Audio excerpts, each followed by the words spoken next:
భారతంలో ఈ భవనం చాలా బాగా ఉన్నది, నువ్వు కట్టించింది అంటాడు మయసభ. అంటే ధర్మరాజు ఇలాంటి భవనం ఏ లోకంలో అయినా తమరు చూశారా అని అడుగుతాడు. ఏవో ఆ లోకంలో ఇలా ఉంది, ఆ లోకంలో ఇలా ఉంది అని అవన్నీ చెబుతాడు వీడు. చెప్పి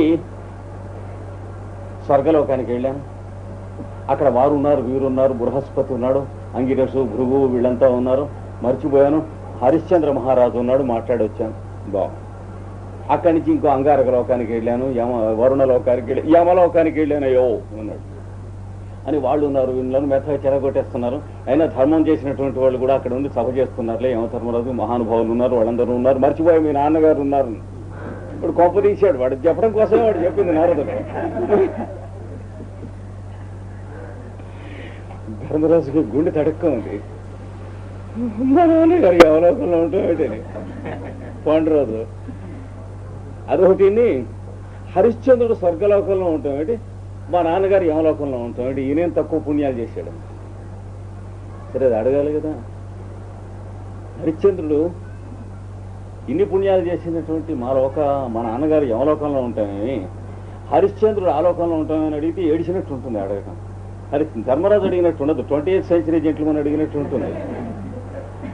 అందుకని ధర్మరాజు ఏమని అడిగాడు తెలిసినా, అపారమైనటువంటి మహాపుణ్యములు సమస్తము చేసి ఈ లోకానికి వెలుగునిచ్చినటువంటి మా తండ్రి మొదలైనటువంటి మహానుభావులంతా యమసభలో ఉండంగా తాను ఇంకా ఎంత చేశాడో హరిశ్చంద్రుడు ఆ ఇంద్రలోకంలో ఉన్నాడు, కొంచెం వివరించండి. చక్రముండ కొడుకు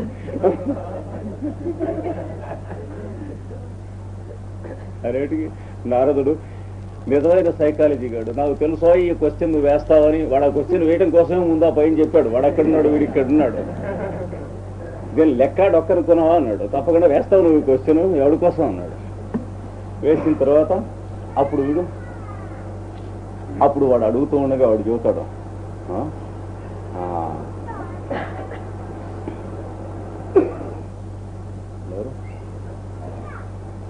హరిశ్చంద్రాది మహారాజులందరూ ఇంద్రునందునికి అంటాడు.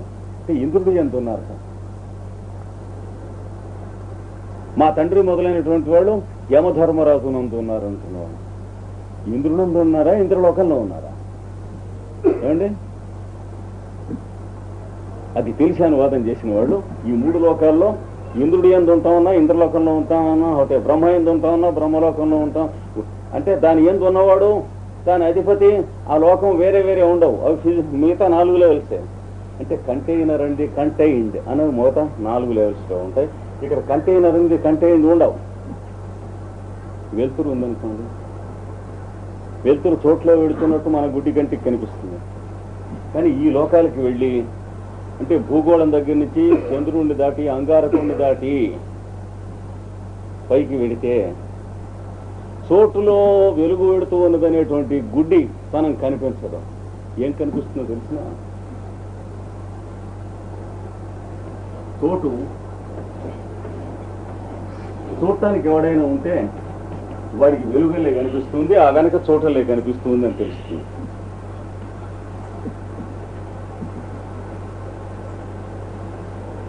ఇప్పుడు సూర్యుడు గుండ్రగా ఎందుకు కనిపిస్తున్నాడు, మన కన్ను గుడ్డులా ఉంది కనుక వాడు గుడ్డులే కనిపిస్తున్నాడు. సూర్యుడు గుండ్రగా ఉండడు, మన కంటికి కనిపించేటువంటి సూర్యుడు బొమ్మది. అలాగే సూర్యుడు ఆ రంగులో ఉంటాడా, మన కంటికి కలర్ ఎఫెక్టా, రంగులో వాడు ఉంటాడా? ఏమండి, కనుక ఈ అయోమయాలు చాలా దట. అరే లేడవాడికి పైకి పెడుతూ ఉంటే ఏమవుతుంది, ఒక శాటిలైట్ వేసుకుని సూర్యుడిలోకి వెడుతున్నాం అనుకోండి, ఏదో 2082కో ఎప్పటికైనా కనీసం పెడుతుంటే ఏమవుతుంది, ఇవన్నీ కూడా ఒక దూరం నుంచి సూర్యుడిని చూసేవాడికి కనిపించే లోకంలో సూర్యుడిలో. ఇక్కడికి వెళ్ళేటప్పటికి ఏమవుతుంది,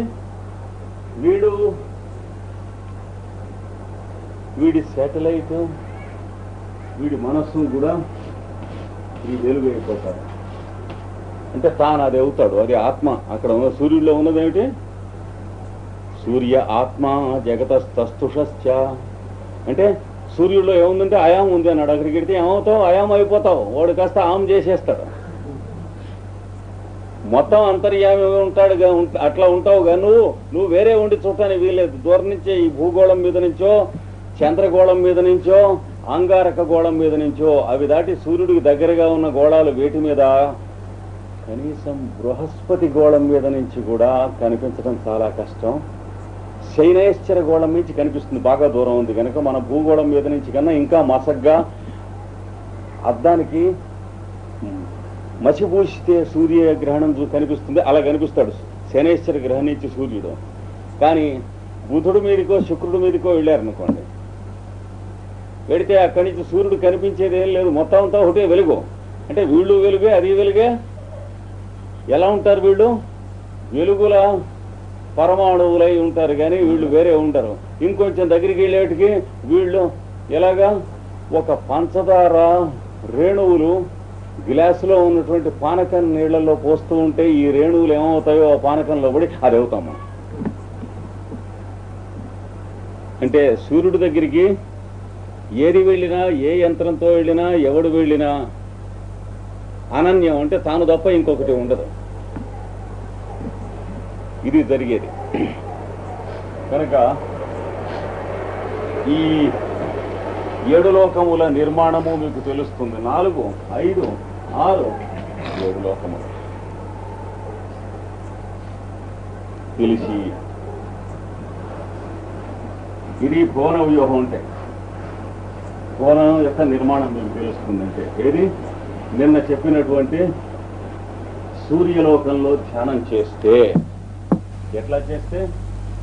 మీరు కూర్చుని మీ హృదయంలో సూర్యుడిని ధ్యానం చేస్తే, మీ చుట్టూ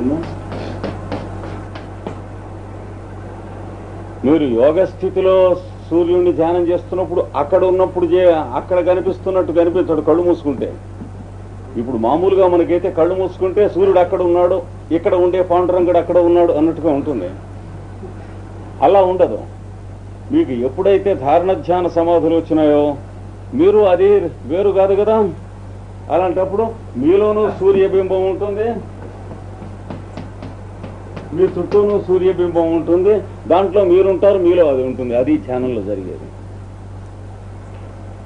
అంటే పూర్తి ప్రకారం మీకు కనిపిస్తుంది, కానీ మన కంటికి సంబంధించిన చత్వారం, మన మనస్సుకి సంబంధించిన 0 ఎర్రరు ఇప్పుడు మనం చూస్తుంటే కనిపించిన వాటి ప్రకారం మాత్రం కనిపించరు.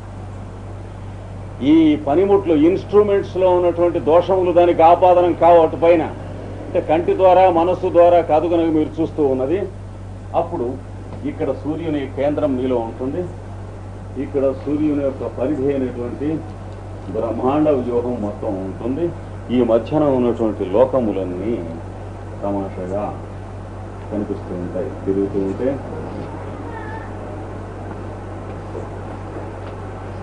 బుధలోకం, వాడి పైన బృహస్పతి లోకం, వాడి పైన మీ శరీరం చర్మం ఎక్కడైతే ఉందో ఆ లోకంలో శనైశ్చర లోకం, సర్ఫేస్, లార్డ్ ఆఫ్ సర్ఫేసెస్ వాడు. ఇంకా లోపల శుక్రలోకం, ఈ బృహస్పతికి కొంచెం యువతల అంగారక లోకం. మీ రక్తం మొదలైనటువంటివన్నీ శరీరంలో హెమోగ్లోబిన్ మొదలైనవి అయితే ఎక్కడ ఉంటాయో అది అంగారక లోకం ఉండి ఈ సూర్యుడిలోనే మీరు చూస్తున్న సూర్యుడిలోనే ఒక భాగంగా చంద్రుడు ఉంటాడు, వేరే ఉండడు. అంటే ఏమిటి? సూర్యుడు ఏమిటి? లైట్, వెలుగు, లేదా విజ్డమ్, జ్ఞానం. చంద్రుడు ఏమిటి? ఐడియా, లేక ఫారం, రూపము. కనుక ఇది వరల్డ్ ఆఫ్ ఫారమ్స్, అది వరల్డ్ ఆఫ్ లైట్. మనం ఉన్నది వరల్డ్ ఆఫ్ మ్యాటర్, శరీరం ఉంది. అంటే వీటన్నిటి యొక్క సగటు గట్టి హెచ్చవేత కడితే ఉన్నదే మనం ఇప్పుడు ఒకళ్ళు నోడు చూసుకుంటూ ఉన్నది. ఇందులో ఏ ఒక్కటి పని చేయటంలా ఈ లోకాల్లో. అన్ని లోకాలు కలిసి పనిచేస్తుంటే ఒకళ్ళకోళ్ళు కనిపిస్తున్నాం, ఒకళ్ళకోళ్ళకి వినిపిస్తున్నాం, ఒకళ్ళు చెప్పేది ఒకళ్ళకి అర్థం చేసుకుంటానికి ప్రయత్నం చేస్తున్నాం, ఒకళ్ళకోళ్ళు సాయం చేసుకుంటానికో ఒకళ్ళ మీద ఒకళ్ళు కోర్టుకు వెళ్ళటానికో ఇవన్నీ ప్రయత్నం చేస్తున్నాం. ఏమండి అయోమయంగా ఉందా? కొంత పర్వాలేదు, కానీ తప్పదు. ఇక్కడ ఈ సూత్రం దగ్గర మనం చూడు అర్థమైనంత అర్థమవుతుంది, తర్వాత మళ్ళీ మళ్ళీ చదువుకోవాలి. ఈ సూత్రం దగ్గర ఇది ఇలా మీకు కనిపిస్తుంది.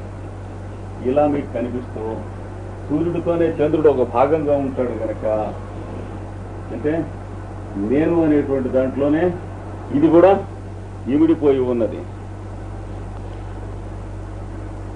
దీన్నే శంకరాచార్యుల వారు ఏం చెబుతారంటే, మూలాధారం దగ్గర నుంచి బయలుదేరి మన ప్రజ్ఞ, మూలాధారం దగ్గర ఉన్న ప్రజ్ఞ ఇప్పుడు మనం ఉన్నట్టు ఉంటుంది. మీకు నేను వేరు, నాకు మీరు వేరు, మన ఇద్దరి మధ్య చోటు, ఇంకా ఈ బల్ల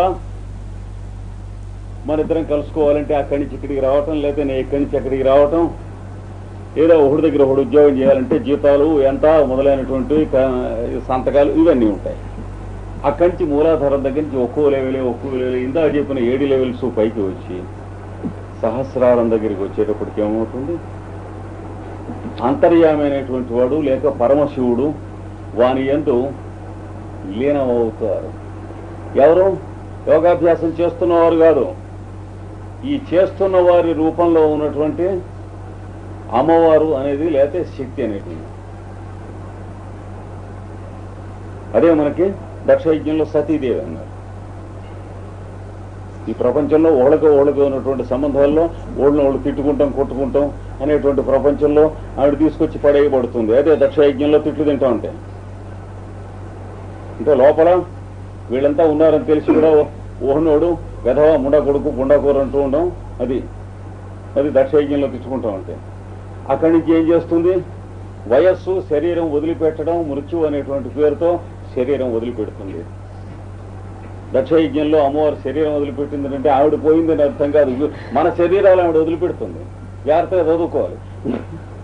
పాపం ఆవిడ శరీరం వదిలిపెట్టేది అంటే ఆవిడ శరీరం మన శరీరాల్లో ఆవిడ ఉంటూ ఉంది, మన శరీరం ఆవిడ వదిలిపెట్టిందంటే మనం ఉండం. చేసిన విరూపంలో అందుకని మన శరీరం ఆవిడ వదిలిపెడుతుంది. అప్పుడు మిగతా వాళ్ళు ఉన్నారే ఆ ప్రమథగణాలు, వాళ్ళందరూ కూడా చేయవలసినవి చేస్తారు. అది ఆ యజ్ఞశాలకి ఆ దూలాలు ఓడబెక్కి వాసాలు లాగి, అంటే మనం చేసినటువంటి పూర్వకర్మలో ఉన్నటువంటి వాటిని ఘోరమైనటువంటి తావులన్నీ వాళ్ళు ఇస్తారు. కనుక ఇక్కడికి వెళ్ళేటప్పటికి శివుడి దగ్గరికి శక్తి వెళ్ళిపోతుంది. మూలాధారం దగ్గర నుంచి వెడితే సహస్రారం దాకా నిన్న మనం చెప్పుకున్నాం కదా, 7 లెవెల్స్ ఉన్నాం. మూలాధారము అంటే పృథ్వీతత్వము సాలిడ్, మణిపూరకము జలతత్వము లిక్విడ్, స్వాధిష్టానము అగ్నితత్వము స్ప్లీన్ సెంటర్ కదా, అలాగే అనాహత చక్రము వాయుతత్వము అంటే ఎయిరు రెస్పిరేషను, అది తర్వాత విశుద్ధి చక్రం అంటే స్పేస్ కి మనకి లింక్, అదే సౌండ్ ప్రిన్సిపల్.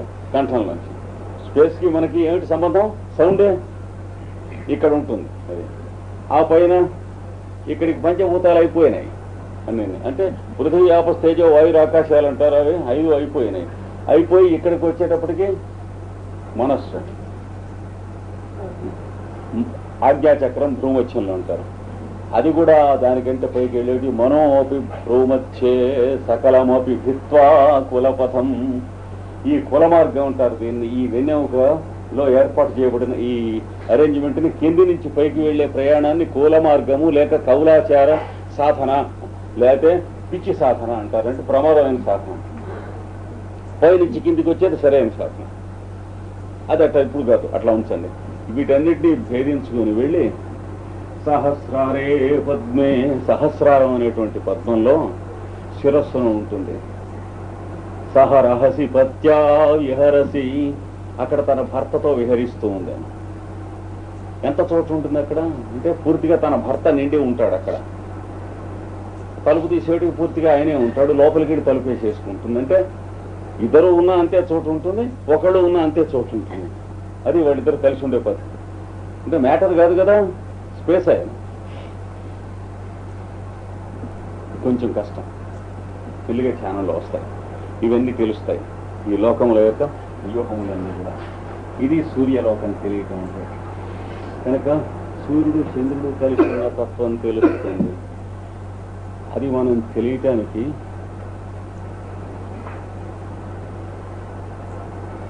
ప్రాక్టీస్ చేయటానికి సరైన టైం ఏర్పాటు చేయటం కోసమే ప్రతి నెలను సూర్యుడు చంద్రుడు కలిసి ఉన్నట్టుగా కనిపించేటువంటి అమావాస్య అనేటువంటి ఒక స్థితి ఏర్పడ్డది. అమావాస్య నాడు ఉపదేశం పొంది ధ్యానం ప్రారంభం చేయండి అంటూ ఉంటారు. నిజమే కానీ ఆ అమావాస్య నాడు కాదు, ప్రతివాడికి వాడి అమావాస్య అని ఉంటుంది. అంటే వాడి జన్మచక్రంలో చంద్రుడు ఉంటాడు, అక్కడికి సూర్యుడు వచ్చినటువంటి రోజును చూసుకోవాలి. ఆ టైంలో అప్పుడు చేసుకోవాలి. ఆ ముందు రోజు, ఆ రోజు, తర్వాత రోజును ద్రవ పదార్థమైన ఆహారంలో ఉండాలి, పాలు మజ్జిగ మొదలైనటువంటి వాటిలో. అప్పుడు మీరు ధ్యానానికి కూర్చుంటే మీరు పెద్ద శ్రమ పడక్కలే, వాళ్లే తీసుకెడతారు, పతంజలి తీసుకెడతాడు, భగవద్గీత అందరు తీసుకెడతారు. ఇది అమావాస్య అంటే మీ సొంత అమావాస్య, పంచాంగంలో ఉన్న అమావాస్య కాదు. ప్రతివాడికి వాడి అమావాస్య అని ఒకటి వేరే ఉంటుంది. ఇది చేయనటువంటి వాళ్ళకి ఆ రోజున మనస్సు ఏమిటో తమాషగా ఉంటుంది. ఏంటిరా ఈవేళ అవుట్ ఆఫ్ మూడ్లో ఉన్నాం. ఎందుకని బయటికి మనస్సు ఉంటే ఆ రోజున పనిచేసే రోజు కాదు, బయటికి కాదు మనస్సు ఉండాల్సిన రోజున లోపలికి. సరిగ్గా కంటి 15వ రోజున వాడి పూర్ణం వస్తుంది. అప్పుడు బయట పులిల్లో ఉంటాడు. ప్రతివాడికి వాడి అమావాస్య వాడి పౌర్ణమి వేరే ఉంటాయి. పంచాంగంలో ఉన్న అమావాస్య పంచాంగంలో ఉన్న పౌర్ణమి కాక. అది స్పిరిచువల్ ఎస్ట్రాలజీ అనే పుస్తకంలో ఇచ్చాను, ఎప్పుడో చూసుకోండి. కాబట్టి కనుక ఇవన్నీ తెలుస్తాయి, జగద్వ్యూహములన్నీ తెలుస్తాయి.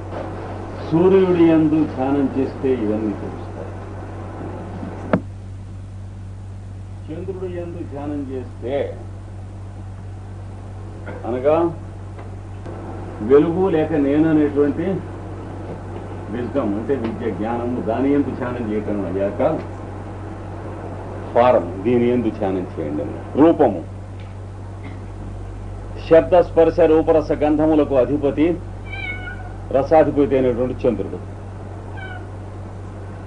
అందుకని అంటే ది వరల్డ్ ఆఫ్ ఫారమ్స్, దాని మీద ధ్యానం చేయండి అన్నాడు. మీ ఆకారం ఎలా ఉందో కళ్ళు మూసుకుని ధ్యానం చేయండి. ఆయన ఎలా ఉన్నాడో కళ్ళు మూసుకుని ధ్యానం చేయండి. ఈ జగత్తులో అందరూ ఆకారాలు, మనుషులు, ఆవులు, దూడలు, కుక్కలు, పిల్లులు, ఎలకలు, ఇవన్నీ కూడా ఏ ఏ ఆకారాల్లో ఉన్నాయో మెల్లిగా ధ్యానం చేస్తుంది. చేసేటప్పటికి ఏమవుతుంది, ఆ ఆకారాలన్నీ మీలోనే ఉన్నట్లును మీరు ఆకారాల్లో అంతర్యామిగా ఉన్నట్లు 9వ అధ్యాయంలో భగవద్గీతలో చెప్పబడినటువంటి ధ్యానం వస్తుంది. వచ్చినప్పుడు తారా వ్యూహ జ్ఞానం, తారా వ్యూహముల యొక్క జ్ఞానం వస్తుంది. తారా వ్యూహములు అంటే ఆకాశంలో ఉండే తారకలు కాదు, నీ చుట్టూ ఉన్నటువంటి జీవరాశులు ఎలా తిరుగుతున్నారో తెలుస్తుంది. శరీరాలు ఇప్పుడు మనం చూస్తున్నాం కానీ శరీరాల్ని నడుపుతూ ఉన్నది లోపల ఉన్న జీవరాశి, వాడిని నడుపుతుంది శరీరమా? ఏమండి, రైలు పెట్టెలన్నీ కలిసి రైలు నడుపుతున్నాయా? రైలు పెట్టెలు నడుపుతుందా? ఈ రైలు పెట్టెలన్నీ ఉండటం వల్ల రైలు పోతుందంటారా? ఏమండి, డ్రైవర్ కూడా రైలు పెట్టెలన్నీ ఉండటం వల్ల పోతున్నాడు. అలా కాదు, డ్రైవర్ ఉండటం వల్ల ఇంజిన్ కదులుతుంది, ఇంజిన్ పని చేయడం వల్ల ఇంజిన్ చక్రాలు కదులుతున్నాయి, అది కదలటం వల్ల మిగతా ఈ డొక్కు పెట్టెలన్నీ కదులుతున్నాయి. కనుక ఈ శరీరాలు ఉన్నందువల్ల మనం లేము, మనం ఉన్నందువల్ల ఈ శరీరాలు మనకి వెహికల్స్గా ఉన్నాయి. అది తెలుస్తుంది మీకు. అంటే ఏమిటి, తారకలు కనిపిస్తాయి అన్నీ కూడా. రవ్వ, వెలుగు రవ్వలు, వెలుగు రవ్వలు, వెలుగు రవ్వలు, కోటాను కోట్ల వెలుగు రవ్వలు కనిపిస్తాయి మీకంటే తారకా వ్యూహం అంటే. ఎవరిని చూసినా వాడి మొహం ఎలా ఉంది, వాడి జుట్టు ఎలా ఉంది, వాడు ఎంతలా ఉన్నాడు, వాడు ఎంత సన్నం ఉన్నాడు, ఇవి కాదు వాడంటే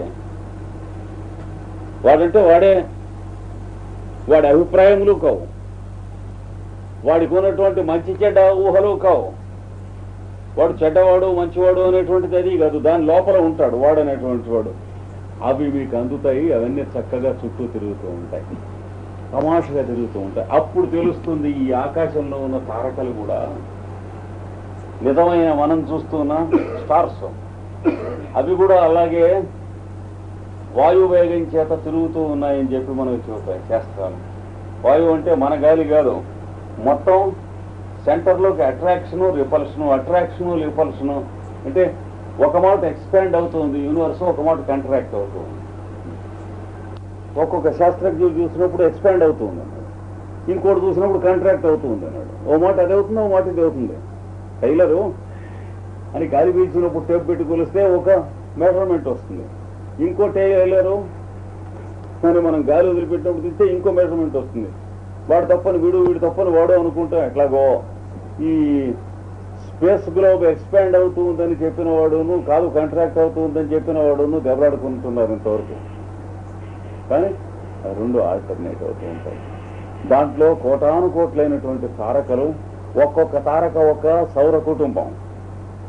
ఈ సౌర కుటుంబములు ఒక్కొక్క సౌర కుటుంబంలో మన సౌర కుటుంబంలో ఉన్నట్లే సూర్యుడు, వాడి చుట్టూ గ్రహములు, ఒక్కొక్క గ్రహం మీద జనాభా, వీళ్ళందరినీ పరిపాలించేటువంటి అంబుజనాభా, వీళ్ళంతా ఉన్నారు. కనుక ఒక్కొక్క తారక మనకి ఇంత దూరానికి తారకల్లే కనిపిస్తుంది, కానీ ఆ తారకలో ఉన్న వాళ్ళకి మన సూర్యుడును మనంతా కూడా మనకు కనిపించకపోవచ్చు. ఇది తారకా జ్ఞానం అంటే. కనుక మన చుట్టూ ఉన్న జీవరాశులు తారకలు కనిపిస్తాయి, శరీరాలు, మనుషులు, పేర్లు మొదలైనటువంటివి ఎలాగో కనిపిస్తాయి. దానికి పెద్ద జ్ఞానం అక్కర్లేదు. కానీ జీవులు యాజ్ ఇట్ ఈజ్ గా స్వచ్ఛమైనటువంటి వెలుగులు కనిపించాలి, వాళ్ళు ఏమంటూ అసలు వాటి నిజస్వరూపం కనిపించాలి. వాళ్ళు తమాషగా ఎలా తిరుగుతూ ఉంటారో కనిపిస్తుంది. అప్పుడు తెలుస్తుంది ఎవడో ఈ తిరుగుతూ ఉండటానికి, ఈ శరీరాల్లో దిగుతూ శరీరాల్లోంచి వెడుతూ ఉండటానికి ఏమీ కారణం లేదు, ఇది ఒట్టి ఆట క్రీడ అనేది తెలుస్తుంది. అంటే మనం అనుకుంటున్న సీరియస్ పర్పస్లు ఏమీ లేవు దానికి. ఆ సీరియస్నెస్ అనే వ్యాధులన్నీ మనం కొని తెచ్చి పెట్టుకుంటున్నటువంటివి. సీరియస్నెస్ అనేది జబ్బు, వాడి సీరియస్ గా ఉందంటారా? కానీ ఇంకో మాట ఏమంటారు, వాడికి అసలు లైఫ్ లో సీరియస్నెస్ లేదంటారు.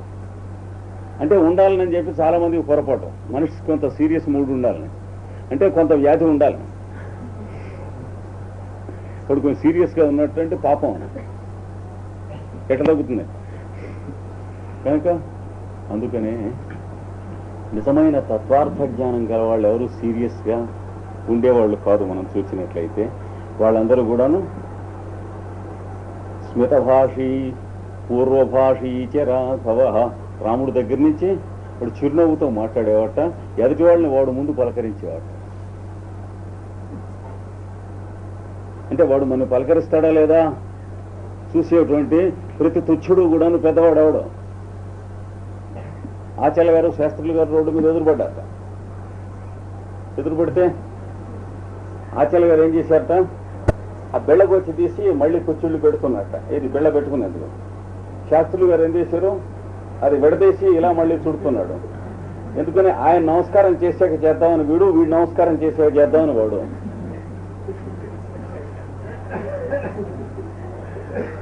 ఈ లోపల ఎంగేజ్ అన్నవాడు చేతులు. అట్లా కాకుండా స్మితభాషి పూర్వభాషి రామాయణం చదివితే రాముడి గురించి ఉంటుంది. వీళ్ళందరూ కూడా అంతే.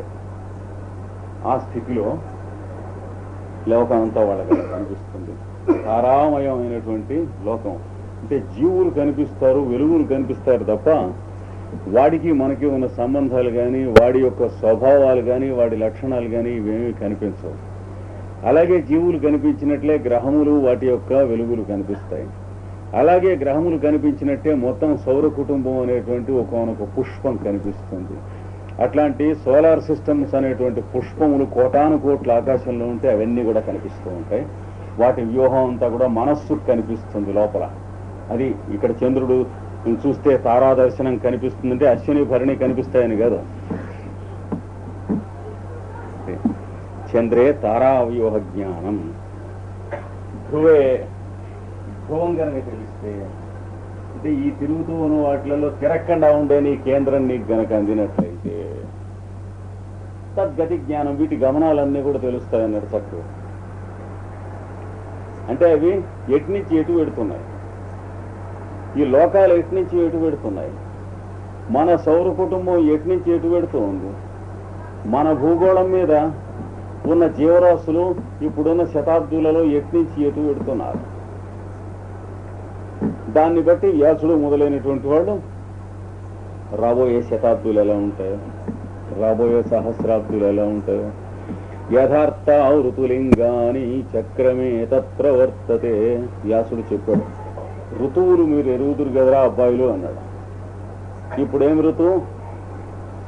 కొద్దిగా వసంత ఋతువు వస్తుంది అన్నాం. విశాఖపట్నంలో వసంత ఋతువు ఉండదు, ఎందుకంటే చెట్లు చిగుర్చడం, కోకిలలు ఇవన్నీ ఉండటానికి అవకాశం ఉన్నటువంటి పల్లెటూళ్లలో వసంత ఋతువు, కానీ బస్తీల్లో వసంత ఋతువు అంటే దిక్కుమాలింది. అక్కడ వెళ్ళామనుకోండి, వెళితే వసంత ఋతువు కనిపిస్తుంది. దాన్ని బట్టి వచ్చే ఋతువు ఏమిటి అంటే తెలియదు మనకి, వేసవి కాలం అని చెప్పి గ్రీష్మ ఋతువు. దాన్ని బట్టి దాని తర్వాత వచ్చే ఋతువు ఏమిటంటే వర్షకాలం అని ఎట్టయితే తెలుస్తుందో, మాకు నాయన వ్యాసుడు చెప్పాడు, ఈ లక్షల సంవత్సరాల్లో విభాగాలు చేసుకుని 6 విభాగాలు, ఏ ఋతువు తర్వాత ఏ ఋతువు ఈ బ్రహ్మాండాలకి లోకాలకి వస్తుందో దాంట్లో అంతర్దశల్లాగా ఈ భూగోళం మీద ఉన్నటువంటి మానవ జాతికి జరిగిపోయిన 1000 సంవత్సరాల్లో ఏ ఋతువు జరిగింది, ఇప్పుడున్న 1000 సంవత్సరాల్లో ఏ ఋతువు జరుగుతుంది, రాబోయేటువంటి 1000 సంవత్సరాల్లో ఏ ఋతువు జరగబోతుంది. అంటే ఆకులు రాలిపోయే ఋతువులోకి వెళుతుంది ఆ నరజాతి. అందరూ వాళ్ళు చంపేసేసుకుని భూమి ఊరికే బట్టతల్లలే మిగులుతుందా 2-3 ప్రపంచ మహాయుద్ధాలతో, లేదా చిగుర్చి పుష్పించేటువంటి ఋతువుల్లోకి వెళుతూ ఉన్నదా, జాతికి జాతి మద్దతు చేసుకుని పెరుగుతాయా ఇదివరకు పెరిగినట్లు, అట్లా పెరగను పెరిగినాయి, తుండగను తిరిగినాయి. ఇవన్నీ కూడా ఋతువులలో ఋతులింగములు జరిగినట్టుగా జరుగుతూ ఉంటాయి, ఇవన్నీ తెలుస్తాయి అన్నాడు. కనుక భారతంలో ఇవన్నీ రాశాడు. దేని తర్వాత ఏది జరుగుతుందో ఎట్లా ఉంటుందో ఇవన్నీ రాశాడా లేదా, మరి కలియుగంలో ఏమవుతుందో ఇప్పుడు మనం అంతా ఏం చేస్తాం అవన్నీ రాశాడు. ఈ విధవ పనులన్నీ చేస్తారు అని రాశాడు. ఇది ఇంకా కూడాను ఈ చంద్రలోకంలో ఉన్నటువంటివనే రూపాలు తయారవటం అని చెప్పాం కనుక కామరూపములని ఒక లోకం ఉంది మన భూగోళం మీదే. కామ శరీరం అంటారు దాన్నే, లేక యాతనా శరీరం అని కూడా అంటారు పెద్దలు. దాన్నే పాప పురుషుడు అని కూడా అంటారు. దాన్నే లింగ శరీరం అని అంటారు. పెద్దలకు తెలుస్తుంది. అంటే ఏమిటంటే మనం చేసినటువంటి మంచి చెడ్డలన్నీ వాటి తాలూకు మన మీద ఉన్నటువంటి గుర్తులు మనకు గుర్తుంటాం. మనం తిన్నవి, మనం చేసినవి, మనం ఆలోచించినవి, మనం భయపడినవి, ఇన్ని జన్మల్లోంచి మనం చేసుకున్నవన్నీ కూడాను కలిసి ఈ క్షణంలో మనంగా ఉంటుంది. దాని ఎల్సిఎం, ఇన్ని లక్షల యొక్క మన స్వభావములు, టెండెన్సీస్ అంటారు, వాటి ఎల్సిఎం కలిసి శరీరం. అంటే మన తాలూకు ఇంతకు ముందున్న కోరికల యొక్క సారాంశం, ఎస్సెన్స్ అంతా అందులో దిగి ఉంటుంది. మనం యోగాభ్యాసం చేయనండి, పుటం పెట్టినండి, కుండల్ని సహస్రారం దాకా లేవనండి, ఏం జరిగినప్పటికీ కూడా మన కోరికలు మన కోరికలుగా ఉండిపోతాయండో, ఈ జాగ్రత్తగా ఉండకపోతేనో, వాడి అనుగ్రహం లేకపోతేనో, అంటే మళ్ళీ అలాగే బిహేవ్ చేస్తాం. అక్కడి దాకా వెళ్ళినాం. ఎందుకని అక్కడి దాకా వెళ్ళదు? అష్టాంగములు పూర్తిగా మన సాధనలో అయినాయని అనుకుంటాం. మనకు అష్టాంగాలు ఎలాగూ పూర్తయ్యాయి కనుక ఒక శిష్యురాల్ని పెళ్లి చేసుకుని వెళ్ళి ఆశ్రమం కట్టేసుకుంటాం అవుతుంది. అంటే వెర్రి తేలింది తల రోకలి తలకి చుట్టమన్నట్టు వాడేవాడు అలా అయిపోతుంది. ఎంచేత ఏమయ్యా 10 ఏళ్ళో 15 ఏళ్ళో 20 ఏళ్ళో యోగాభ్యాసం చేసి సమస్త వైరాగ్య సంపన్నుడైనటువంటి గురువు గారు ఇలా చేశాడు ఏమిటి అంటే, ఇన్ని చేసినా అంతకుముందు ఆయనకు ఉన్నటువంటి కోరికలు ఉన్నాయే, దేహమనంగా కోర్కలు జితించిన గూడు అన్నాడు విశ్వనాథ గారు. అంటే సుఖయోగీంద్రుడు తపస్సు చేస్తూ ఉంటే రంభ వచ్చి నాట్యం చేసుకుంటాడు, అక్కడ రాశాడు అన్నమాట. లేవడేమిటి వీడు కదలడేమిటి ఇంద్రుడు అనుకుంటాడు. దేహం అంటే కోరికలు జీర్తించిన గూడు కదా, వీడికి చలనం లేదేమో. కనుక మన భౌతిక శరీరానికి లోపల దీన్ని నిర్మాణం చేసేటువంటి ఇంకొక శరీరం ఉన్నది. అది ఆకారమే కానీ శరీరంలో వస్తువు పదార్థం ఉండదు. ఆ ఆకారం దేని మీద ఆధారపడి ఉంటుంది? మన ఇందాక కోరిన కోరికలు, పొద్దున కోరిన కోరికలు, నిన్న కోరిన కోరికలు, మొన్న కోరిన కోరికలు, ఈ జన్మలో కోరిన కోరికలు, కిందటి జన్మలో కోరిన కోరికలు, పై జన్మలో కోరిన కోరికలు, ఇవన్నీ కలిపి ఈ ఆకు పసర్లన్నీ తీసి ఇన్ని పసర్లు కలిపి ఒక సీసాలో అరకు చేస్తే ఎట్లా ఉంటుందో అలా ఉంటుంది. అది ఇప్పుడు మనకున్న స్వభావం అని అంటారు. దాన్నే లింగ శరీరం అని అంటారు. చూడండి, అది భస్మం కావాలి. దాన్నే పాపపురుష దహనం అని కూడా అంటారు. దాన్ని ప్రత్యక్షంగా అనుభవిస్తున్నట్టుగా గమ్మత్తుగా చూపించాడు ఒక ఆయనకి షిర్ది సాయిబాబా. మీరు చదివి ఉంటారు. ఉపాసనీ బాబా అని ఒక మహనీయుడు, ఆయన సాధన జీవిత చరిత్ర. ఆయన సాధన చేస్తూ ఉంటే కూర్చోమని చెప్పి బుర్ర మీద టంగును కొట్టి ఇక్కడ పెంకు తీసేసి అందులోంచి వాడిని బయటికి లాగాడు. ఓ ఓ ఓ అని గిలగిలగిలాడిపోతున్నాడు ఆయన. వీడు చూస్తూ ఉండగానే మంట చేసి ఆ మంటలో పడేశాడు వాడిని. వాడు దగ్ధమై తగలడిపోతూ ఉంటే ఈయన మంటలు తాపం